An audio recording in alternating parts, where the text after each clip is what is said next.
অসমৰ ৰাজনীতিৰ বৰ্ষীয়ান নেতা তথা বিজেপিৰ প্ৰাক্তন সাংসদ ৰমেন ডেকাক ছত্তীশগড় ৰাজ্যপাল নিযুক্তি।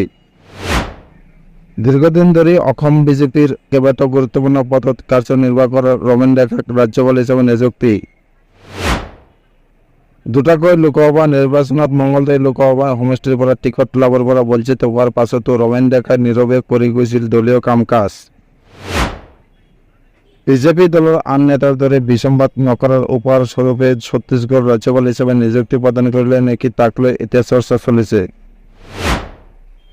কিয়নো দুটাকৈ লোকসভা নিৰ্বাচনত বিজেপি দলে টিকট দিয়া নাছিল ৰমেন ডেকাক। হৈ যোৱা লোকসভা নিৰ্বাচনত ৰমেন ডেকাই শেষবাৰৰ বাবে মঙলদৈ লোকসভা সমষ্টিৰ পৰা টিকট বিচাৰিছিল যদিও দলে প্ৰদান কৰা নাছিল মঙলদৈ লোকসভা সমষ্টিৰ পৰা টিকট। বিপৰীতে দিলীপ শইকীয়াক দ্বিতীয়বাৰৰ বাবে প্ৰদান কৰিছিল টিকট। তাৰ পাছতো বিজেপিৰ বৰ্ষীয়ান ৰাজনীতিকগৰাকীয়ে দলীয় কাম কাজ কৰি গৈছিল নীৰৱে। কোনো ধৰণৰ দল বিৰোধী মন্তব্য প্ৰদান কৰা নাছিল ৰমেন ডেকাই। বিপৰীতে টিকট বঞ্চিত বিজেপিৰ একাংশ পুৰণি নেতাই সংবাদ মাধ্যমত দল বিৰোধী মন্তব্য কৰা পৰিলক্ষিত হৈছিল। ৰমেন ডেকাৰ দলৰ প্ৰতি থকা আনুগত্য আৰু আস্থাৰ বাবে উপহাৰ স্বৰূপ ছত্তীশগড় ৰাজ্যপাল হিচাপে নিযুক্তি দিয়াত লক্ষণীয়। উল্লেখ্য যে মঙলদৈ লোকসভা সমষ্টিৰ প্ৰাক্তন সাংসদ ৰমেন ডেকাৰ বিজেপি দলৰ প্ৰতি আছে যথেষ্ট অৱদান। অসম বিজেপিৰ ৰাজ্যিক সভাপতি হিচাপেও কাৰ্যনিৰ্বাহ কৰা ৰমেন ডেকাৰ দলতে বিজেপিয়ে সাংগঠনিকভাৱে যথেষ্ট আগবাঢ়িবলৈ সক্ষম হৈছিল। 1977 চনত ৰমেন ডেকাই জনসংঘৰ অসম শাখাৰ সাধাৰণ সম্পাদক হিচাপে দায়িত্ব লাভ কৰে। 1980 চনত ভাৰতীয় জনতা পাৰ্টিৰ গঠনৰ সময়ত ৰমেন ডেকা এগৰাকী সদস্য হৈছিল।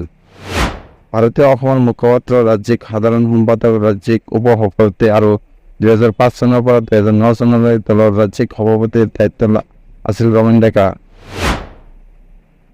সাংসদৰ গৃহ আৰু ৰাজহুৱা হিচাপ পৰীক্ষণ স্থায়ী কমিটিৰ সদস্য হিচাপে কাৰ্যনিৰ্বাহ কৰিছিল ৰমেন ডেকাই।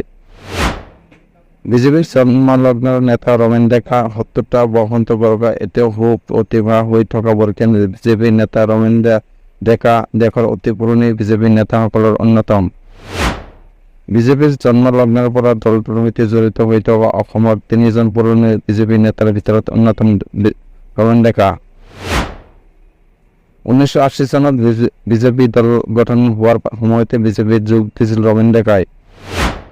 1980 চনৰ 6 এপ্ৰিলত দিল্লীত অনুষ্ঠিত হৈছিল বিজেপিৰ প্ৰথমখন বৈঠক, য'ত উপস্থিত আছিল অসমৰ কবীন্দ্ৰ পুৰকায়স্থ। বিজেপিৰ সভাপতি হিচাপে দায়িত্ব লাভ কৰিছিল অটল বিহাৰী বাজপেয়ী। বিজেপিত যোগদান কৰাৰ পূৰ্বে 1973 চনত জনসংঘৰ সদস্য আছিল ৰমেন ডেকা। সেই সময়ত ৰমেন ডেকাৰ বয়স আছিল 18 বছৰ। সফল যুৱক ৰমেন ডেকা ৰাজনীতিত প্ৰৱেশ কৰাৰ পূৰ্বে সাংস্কৃতিক সাংবাদিক হিচাপে কিছু বছৰ কাম কৰিছিল। পৰৱৰ্তী সময়ত ৰমেন ডেকাই অসম ৰাজ্যিক বিজেপিৰ কেইবাটাও গুৰুত্বপূৰ্ণ পদবীত কাৰ্যনিৰ্বাহ কৰে। ৰমেন ডেকা 2009 চনৰ পৰা 2019 চনলৈকে দুটা কাৰ্যকালৰ বাবে মঙলদৈ লোকসভা সমষ্টিৰ পৰা সাংসদ হিচাপে নিৰ্বাচিত হয়। বৰ্তমান ৰমেন ডেকা অসম চৰকাৰ ৰাজ্যিক উদ্ভাৱন আৰু ৰূপান্তৰ আয়োগৰ উপাধ্যক্ষ হিচাপে কাৰ্যনিৰ্বাহ কৰিছিল।